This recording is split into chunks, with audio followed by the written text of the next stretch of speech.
Mr. Turner, it's my understanding that your decision to run came after your home near Trinity College was burglarized. That was kind of not how. Did you get that from the Washington Post? Probably. Yeah, it really wasn't. It really wasn't. You got to stop reading that newspaper. That wasn't the conversation. We were just talking about a whole, and a couple of things led up to it. The lack of response from Harry Thomas, the lack of police presence that we had. What would you have expected from the council member in that situation? Well, I actually I set a meeting up with Harry Thomas to talk about the next steps of actually trying to get some type of program set up, because that community is over 75 years old. A lot of them are senior citizens. So, they respect Mr. Thomas. So I thought maybe if he came out, trying to encourage them to come out and speak with the police, because they do fear the police in that area of talking out and being and you were not satisfied with his response? I didn't get a response from him. So he emailed me, the chief of police, the commander came to his house,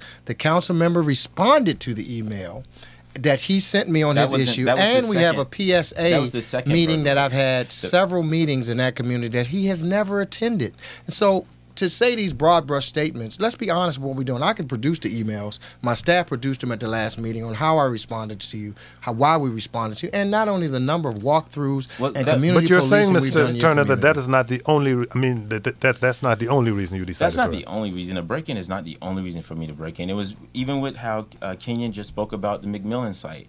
I've been in those meetings. I've tried to talk about and discuss what was going on, or actually have a voice from the community. They were not listening to. They already had their platforms designed. It was 5 platforms that you pick from. No one had any input. And Kenyon McDuff?